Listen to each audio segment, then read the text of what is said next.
بسم اللہ الرحمن الرحیم۔ الصلاۃ والسلام علی خاتم النبیین، الصلاۃ والسلام علی رحمۃ للعالمین، الصلاۃ والسلام علی خاتم النبیین۔ حدیث نمبر 3388، جامع ترمذی۔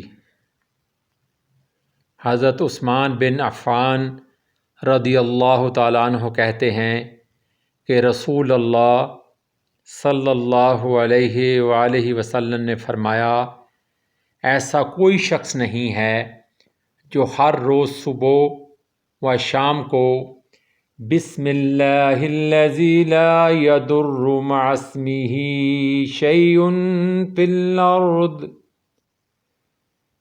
ولا فی السماء وہو السمیع العلیم۔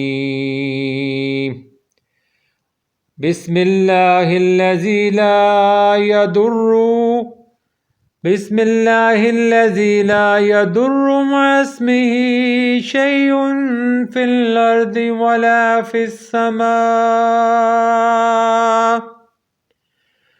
وہو السمیع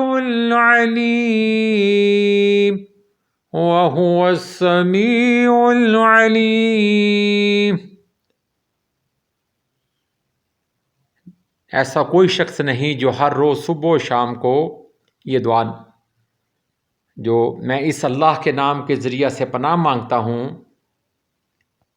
جس کے نام کی برکت سے زمین و آسمان کی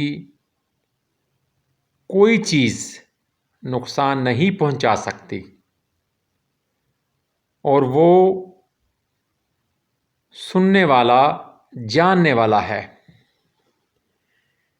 یہ مدرجہ بالا دعا 3 بار پڑھے اور اسے کوئی چیز نقصان پہنچا دے، یہ ہو ہی نہیں سکتا۔ ابان کو ایک جانب فالج کا اثر تھا، وہ حدیث سننے والا شخص ان کی طرف دیکھنے لگا۔ ابان نے اس سے کہا، میاں کیا دیکھ رہے ہو؟ حدیث بالکل ویسی ہی ہے جیسی تم نے بیان کی ہے، لیکن بات یہ ہے کہ جس دن مجھ پر فالج کا اثر ہوا اس دن میں نے یہ دعا نہیں پڑھی تھی، اور نتیجہ یہ ہوا کہ اللہ نے مجھ پر اپنی تقدیر کا فیصلہ جاری کر دیا۔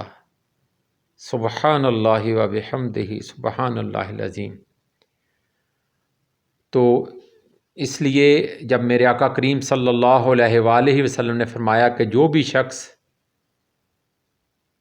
اس کو 3 مرتبہ پڑھ لے گا وہ ہر قسم کی شر اور ہر قسم کے نقصان سے محفوظ ہو جائے گا، اللہ کی حفظ و امان میں چلا جائے گا۔ آئیں وہ دعا دوبارہ پڑھتے ہیں۔ بسم اللہ الذی لا یضر مع اسمہ شیء فی الارض ولا فی السماء وہو السمیع العلیم۔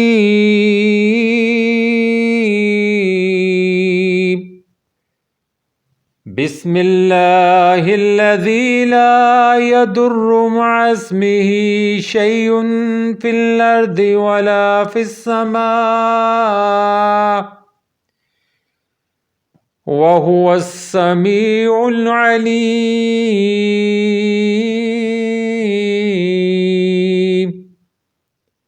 ہر قسم کے شر اور آفات سے محفوظ رہنے کے لیے یہ مسنون دعا ہے، اسے ازبر یاد کر لیں۔